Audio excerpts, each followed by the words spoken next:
జనరల్గా కాదు, వాడి మీద కూడా ఏడుస్తున్నారు. వీళ్ళు వచ్చే ఏదో చేస్తారు చెందుతారు అనుకున్నారు. వీళ్ళు ఏం చేశారు ఇప్పటికి?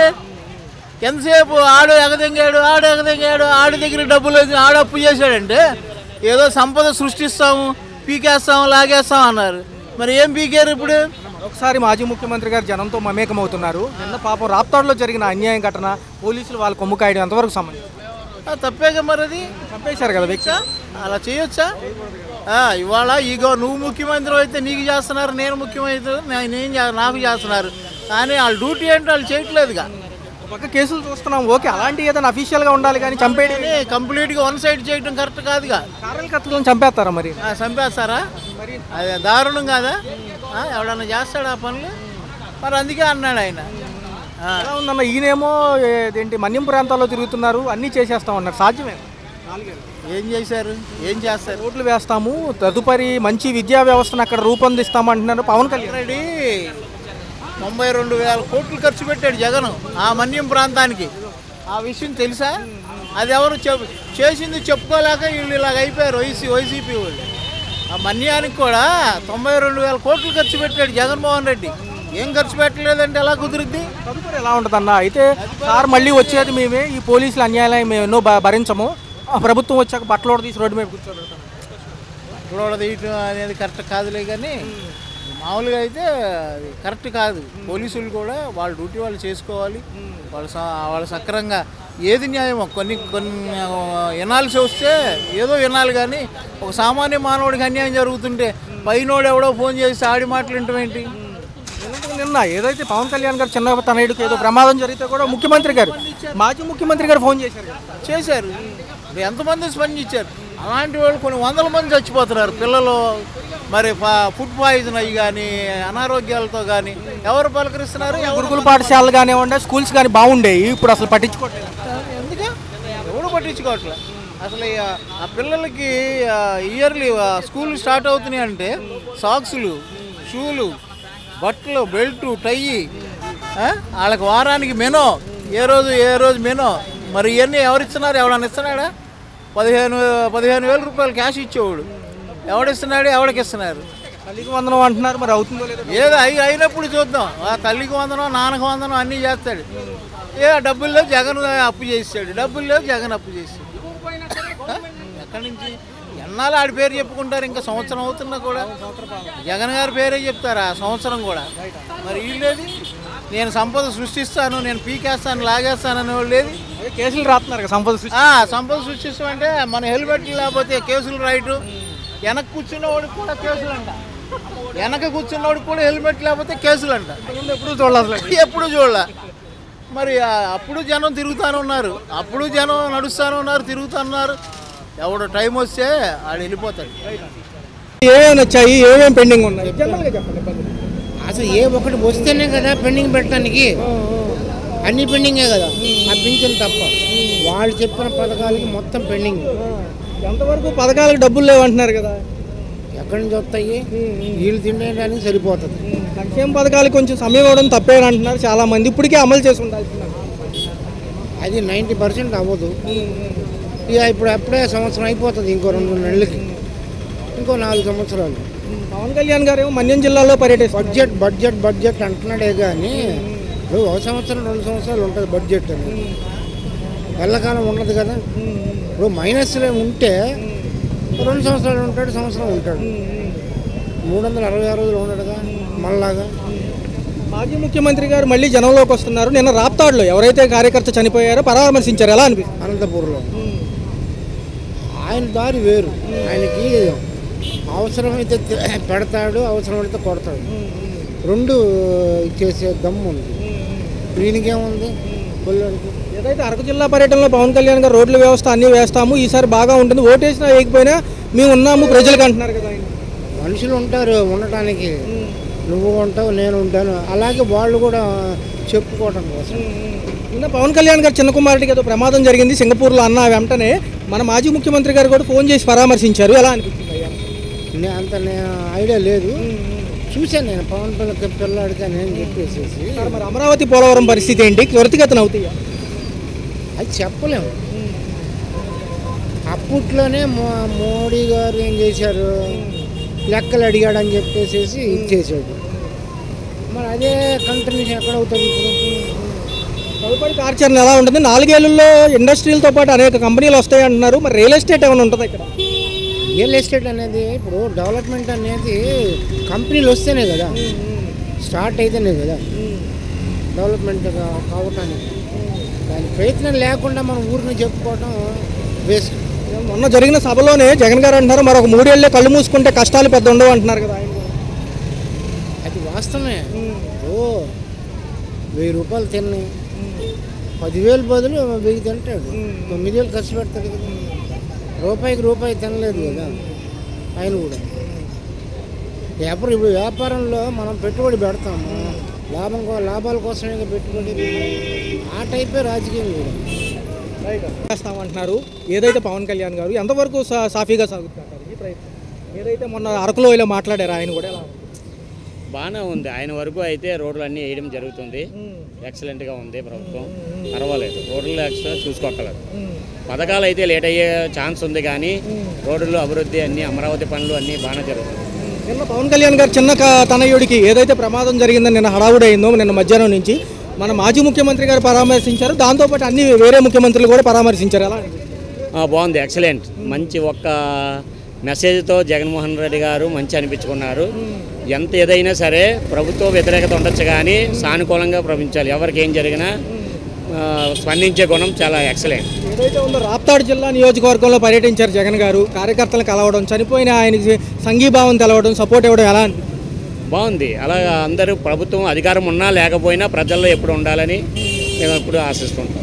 పక్క హామీ ఇవ్వడంతో పాటు భరోసా ఇవ్వడంతో పాటు జనంలో మమేకం అవుతాను, నేనే డైరెక్ట్గా అందరినీ కలుస్తాను అంటారు. అలా కలిస్తే చాలా బాగుంటుంది. అంతకుముందు కూడా అలా కలిసి అన్నీ చేసుకుని పాదయాత్ర చేసి చాలా ఎక్సలెంట్గా వచ్చారు. చాలా బాగుంది. హెలికాప్టర్ ల్యాండ్ అవడంతోనే అనేక జన సమూహం ఒక్కసారి గుమ్ముగూడారు. ఎలా అనిపిస్తుంది? అంత జన సమూహం ఉచితంగా పిలిచినా రారు కదా.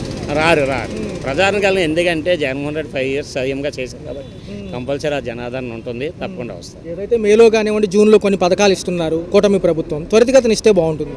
అవును, పథకాలు అనేవి మనీ లేదని చెప్తున్నారు. ఇస్తాన్న హామీల ప్రకారంగా ఇవ్వాలి. జగన్మోహన్ రెడ్డి గారు ఉన్నా లేకపోయినా ఇచ్చారు. ఈయన కూడా ఇస్తే బాగుంటుందని నా అభిప్రాయం. ఏదైతే ఉందో 15 ఏళ్ళు ఉంటేనే ఒక అభివృద్ధి చూడొచ్చని పవన్ కళ్యాణ్ గారు మొన్న అరకు సభలో అన్నారు. ఏదైతే ఉందో అడవి తల్లి బాటలో ఎలా అనిపిస్తుంది? 15 సంవత్సరాలు అన్నది ఒకే వ్యక్తికి ఎవరు ఇవ్వరు కానీ ఈయన అభివృద్ధిగా చేసుకుంటే ఇంకొక 5 సంవత్సరాలు ఇవ్వచ్చు. అన్ని పథకాలు సమృద్ధంగా ఇస్తే కంపల్సరీ మళ్ళీ టిప్ కూడా రావచ్చు. రాష్ట్రంలో ఎవరైతే నియామకం కోసం ఎదురు చూస్తున్నారు డిఎస్సి, ఈరోజు రేపు ప్రకటన ఉండబోతుంది. ఎలా అనిపిస్తుంది? ఉంటే చాలా బాగుంటుంది. నిరుద్యోగులకి చాలా ఉత్సాహంగా ఉంటుంది. ఉండాలని కోరుకుంటున్నాను. నానా ఎవరు రాజకీయ నాయకులైనా దోసుకోవడమే. ఎవరు ప్రజల కోసం పాటుపడాలి అని ఉండదు. ఆ రాజకీయంలోకి వచ్చే వాళ్ళంతా కేడినా కొడుకులు. ఏ ప్రభుత్వాలు వచ్చినా సంక్షేమాలే అంటున్నారు. సంక్షేమాలంటే ఇంకా ఈ చంద్రబాబు గురించి తెలిసిందేగా. ఏ సంక్షేమ పథకాలు రావు. ఏదంటే ఆ బెత్తం తీసుకొని ట్యూషన్ చెప్పినట్టు చెబుతాడు. ఈ నజానుసంధానం, నా బొత్స అనుసంధానం. పోలవరం అంటున్నారు, అవుతుందంటారు. పోలవరం అంటాడు. ఈ పోలవరం ఇంకా 47 దాకా సాగిద్ది పోలవరం. ఇప్పుడల్లా ముగింపు అవ్వదు. ఈ రాజకీయం అనేది అటు ఇటు తారుమారు చేస్తారు. ఈడొచ్చాడు ఆడు దోసుకుంటాడు, ఆడొచ్చాడు ఈడు దోసుకోవటమే కానీ ఈయన ప్రజలకు ఉపయోగపడేది ఏముండదు. వాళ్ళు ప్రజల్లో తిరుగుతున్నారు, వీళ్ళు ప్రజల్లో తిరుగుతున్నారు. ఎవరు తిరుగుతారు నాన్న? కొద్దిగా ప్రజల్ని మబ్బు పెట్టాలి, అట్రాక్షన్ చేయాలిగా. అందుకని కొద్దిగా అటు ఇటు తిరుగుతున్నారు. ప్రజల్లో తిరగడం అంటే ఆ ప్రజల దగ్గరికి వెళ్ళి వాళ్ళ బాధలు కష్టాలు చూడటం అనేది ఎవడు చేయడు. ఏదో టూర్కి వెళ్ళినట్టుగా అటు ఇటు వెళ్ళి, అదే మొన్న మన్యం జిల్లా టూర్కి కూడా వెళ్ళారు ఈయన. అరకులో జిల్లా టూర్కి వెళ్ళి అడవులు చూసి అటు ఇటు సరదాగా తిరిగి రావడమైనా వాళ్ళు ఏమి చేయరు. వీళ్ళు ప్రజల దగ్గరికి వెళ్ళటం అనేది అసంభవం. గెలిచినాక ఆడేవాడో ఈడేవాడో గొర్రెల మంద అని అంటూ తీసేస్తారు. అన్నీ చేసేస్తామంటున్నారు 4 ఏళ్ళు. ఏం చేయరు నాన్న. టైం పట్టిద్ది అంటారా? చాలా రావట్లేదండి. కరెంటు బిల్లు వస్తుందని మేమిద్దరం ఇంటి దగ్గర ఆరోగ్యాలు బాగు మా కొడుకు మీదే ఆధారం మేము. పథకాలు కూడా ఏం రావు వస్తుందని పింఛన్ కూడా రాయట్లేదు. హార్ట్ ప్రాబ్లం ఉంది, లివర్ ప్రాబ్లం అన్నీ ఉన్నాయి ఆయనకి. మరి ప్రాబ్లం నానా మాకు ఇదివరకు కరెంటు ఫ్రీయే, ఇప్పుడు కరెంటు బిల్లులు ఆలే పెంచారుగా, కరెంటు ఎక్కువ వస్తుంది, ఛార్జీలు సర్దుబాటు ఛార్జీలు అని మాకు గ్యాస్ బండ్ డబ్బులు కూడా రాలా. అయ్యో అసలు రావాలి కదా లెక్క ప్రకారం. రాలా గ్యాస్ బండ్లు ఏమీ రావట్లేదు మాకు. అదేమంటే కరెంటు బిల్లు ఎక్కువ వస్తున్నాడు. ఇది కూడా లింకే మళ్ళీ. మరి మాలాంటి వాళ్ళు ఎట్ట బతకాలి? మా కొడుకు ఈయన పథకాలు ఇస్తున్నాం అంటారు, గ్యాస్ బండ ఇస్తున్నాం అన్నాడు. ఎవరికి ఇచ్చాడు గ్యాస్ బండ? ఇచ్చాడు, డబ్బులు తెంగుతున్నాడు ముందే. ధరలు పెరిగిపోయి ఉన్నాయి. మాకు ఒక్కడే కొడుకు అండి, అమ్మాయి ఎదోరాలు. మేమిద్దరం అనారోగ్యంలో ఇంటికాడే ఉంటున్నాము. వాడికి 20-25 చదువుకున్నా జాబ్ లేదు, ప్రైవేట్ జాబ్ చేస్తున్నాడు. ఇప్పుడు మా ఇద్దరు ఆధారాలు వాడి మీదే. భర్త చనిపోయిన అమ్మాయి మా ఇంట్లోనే. ఏ పథకం పెట్టినా ఏ పథకాలు కూడా మాకు రావట్లా. అదేమోనంటే మాకు న్యాయం చేయండి అంటే మీకు కరెంటు బిల్లు వస్తుంది అది ఇది అని చెప్తున్నారు. పూర్తి కాదు అంతంత మాత్రం జగనే బెస్ట్ అయ్యా. కూటమి ప్రభుత్వ పాలనలో అభివృద్ధి సంక్షేమం రెండు కళ్ళు అంటున్నారు. కొంత సంక్షేమం తగ్గినా కానీ అభివృద్ధి ఫోకస్ అంటుంది ఫస్ట్ నుంచి ప్రభుత్వం. సంక్షేమం అనేది మనకి ఇంపార్టెంట్ కాదు సార్, అభివృద్ధి అనేది ఇంపార్టెంట్. అందరికీ కావాల్సింది అభివృద్ధి, అది ఎప్పుడు కూడా జరగాలి. ఈ గవర్నమెంట్ చేసే పని కానీ ఏది కానీ 100% చాలా పర్ఫెక్ట్గా ఉంది. వాళ్ళు తప్పు చేసినా మనల్ని ప్రజల్ని దండించండి మీరు అనేవాళ్ళు ఇంతవరకు ఎవడూ లేడు. ఏ ప్రభుత్వం కూడా, మోడీ అయినా సరే, పవన్ కళ్యాణ్ అయినా సరే, బాబు గారు కూడా క్రమశిక్షణలో మనలతో మనం ఎంత క్రమశిక్షిస్తున్నామో ఒక సీఎం పదవిలో ఉండి కూడా గురువు గారు మన బాబు గారు అంత క్రమశిక్షణ అనేది అందరు సీఎంలలో కూడా గొప్ప సీఎం గారు ఎవరంటే మన చంద్రబాబు నాయుడు. నేను ఆ పార్టీ ఈ పార్టీ అని కాదు, ప్రజల గురించి చెప్తున్నా. ఏదైనా సరే అలా చేస్తే ఒక 10 సంవత్సరాల్లో మనకి చాలా ఇదిగా భవిష్యత్తు పిల్లలకి ముందు మేను అది జరిగిద్దని ఆశిస్తున్నాను. నిన్న జరిగిన ఏదైతే సంఘటనలో పాపం పవన్ కళ్యాణ్ గారు చిన్నగా పుత్రుడికి కొంచెం గాయాలైనవి సింగపూర్లో స్కూల్లో చదువుతున్నారు. అది ఎలా జరిగింది అనేది మనకి ఇప్పుడు వరకు తెలీదు. సింగపూర్ అనేది చాలా ఎవరి పిల్లలైనా సరే ఎంతో ప్రేమగా పెంచుకుంటారు. ఆ పెంచుకునేది సహజంగా అత్యవసరంగా ఏదో జరిగింది, కానీ మన మోడీ గారు ఎమ్మనే స్పందించి అది చేయడం చాలా గొప్ప విషయం. మాజీ ముఖ్యమంత్రి గారు కూడా పాపం సంతాపం తెలిపారు. ఎమ్మటి ఇమీడియట్ ముఖ్యమంత్రి గారు సీఎం పదవిలో ఉన్నా సరే వారు చేసిందంతా చేస్తారు. ఇప్పుడు కూడా ఏదైనా సరే సాధిస్తారు అన్న. ఏది ఈ కూటమి ప్రభుత్వంలో మన పవన్ కళ్యాణ్ ఉన్నంతకాలం పేద ప్రజలు బాగా బతికి ఆనందంగా భోంచేస్తారు. ఇదే విషయంలో మన్యం జిల్లాలకు కూడా పర్యటన వెళ్తున్నారు, బాగుంది. మన్యం వాసులకి ఒక దేవుడు వరం.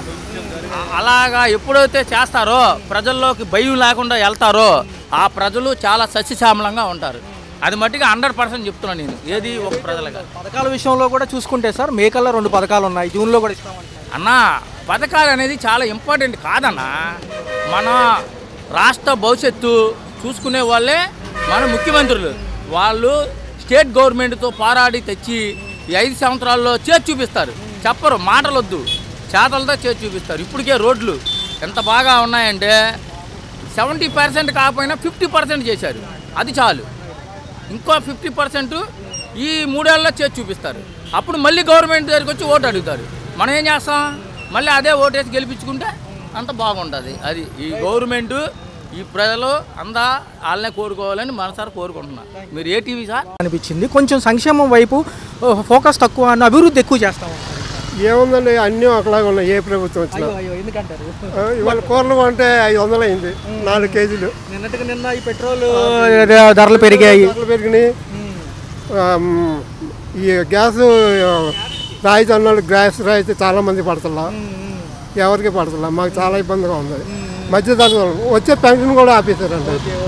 3 ఏళ్ళు అయింది పెన్షన్ కూడా ఆపేశారు. 1.5 సంవత్సరం ఇచ్చారు, పెన్షన్ కూడా లేదు. మొన్న వరద బాధితులు దేవీనగర్లో ఉంటాం మేము, వరదలు వచ్చినాయి, ఆ వరదల డబ్బులు కూడా రాలా. చాలా ఇబ్బందిగా ఉంది. పవన్ కళ్యాణ్ గారు అరకులో ప్రసంగించారు, ఎలా అనిపించింది? అక్కడ మన్యం ప్రాంతాల యొక్క అడవి తల్లి బిడ్డలను ఆదుకుంటామంటున్నారు. సభ ఏదైతే అంశం పేరే అడవి తల్లి బిడ్డ, ఎలా అనిపించింది? ఇప్పుడు కొంతలో కొంత ఈ కూటమి ప్రభుత్వం పర్వాలా, అభివృద్ధి కానీ మన దేశభక్తి కానీ చాలా విషయాల్లో చాలా బాగుంది. కానీ 15 ఏళ్ళు ఉండాలి, 15 ఏళ్ళ పాటు ఉండాలి. మన దేశ భవిష్యత్తు బాగుండాలంటే సమగ్రత, సమతుల్యత, అహంకారం, పొగరు ఇవి లేకుండా ఉండాలి. తర్వాత ప్రశాంతంగా ఉండాలి అందరూ. ధరలు అధిక ధరలు తగ్గించాలి. ఇప్పుడు ఉచితాలు ఇచ్చి ఒక 10 మందికి ఇచ్చి 100 మంది దగ్గర ధరలు పెంచి లాగుతాం మంచిది కాదుగా. ఇస్తే సంక్షేమ పథకాలు అందరికీ ఇవ్వాలి, లేని వాళ్ళకి. కొంతమందికి ఇచ్చి 100 మందికి ఇచ్చి 1000 మందికి ఇచ్చినట్టు చూపించకూడదు. ఈ సంక్షేమ పథకాలు కాకుండా అందరికీ ధరలు తగ్గిస్తే అన్నీ బాగుంటాయి, సమస్య ఉండదు. అందరికీ నిరుద్యోగ సమస్య పోయేలా చూడాలి. చదువులే కాదు, నిరుద్యోగ సమస్య పోవాలి. విద్య, వైద్యం అన్నీ ఫ్రీగా జరగాలి.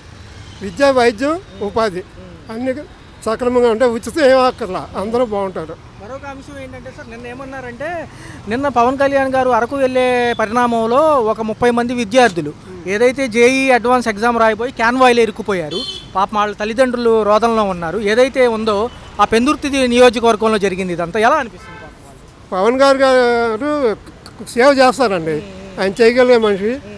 కూటమి ప్రభుత్వంలో చంద్రబాబు నాయుడు గారు, లోకేష్ గారు అందరూ బాగానే పనిచేస్తారు.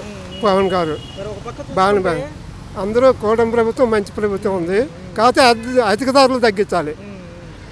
ప్రతి వస్తువు మీద రూపాయికి 100 రూపాయలు వేస్తున్నారు. 10 రూపాయలు ఇవ్వడం, 100 రూపాయలు లాగడం. మరొక అంశంలోకి వెళ్దాం సార్. అయితే ఏంటంటే ఈరోజు ఏదైతే రాప్తాడు నియోజకవర్గంలో జగన్మోహన్ రెడ్డి గారు కార్యకర్తల పరామర్శకి వెళ్తున్నారు, ఒక ఆయన చనిపోయారు గొడవలో. ఎలా అనిపిస్తుంది? ఆయన కూడా ప్రజల్లో మమేకం అవుతున్నారు కాబట్టి మళ్ళీ అతని ఛాన్స్ ఉందా? ఆయనకి మళ్ళీ ఛాన్స్ ఉందండి. రాబోయే ముఖ్యమంత్రి కూడా అవ్వచ్చు, చెప్పలేం. అప్పుడు వీళ్ళ కూటమి ప్రభుత్వం నిర్ణయాలను బట్టి ఉంటుంది. అందరూ బాగానే పనిచేస్తారు. ఏదైతే ఉందో ఎన్డీఏ భాగంగా వీళ్ళు 15 ఏళ్ళు ఎలా అయితే మోడీ గారు వచ్చారో ఇంకో 15 ఏళ్ళు కూడా మేమే ఉంటే ఒక అభివృద్ధి చూడొచ్చు. అభివృద్ధి ఉండాలి, సంక్షేమం కొంతవరకు ఉండాలి. అందరికీ కాకుండా కొంతమందికి అర్హత ఉన్న వాళ్ళకి. కాకపోతే ధరలు అందరికీ తగ్గిస్తే బాగుంటుంది.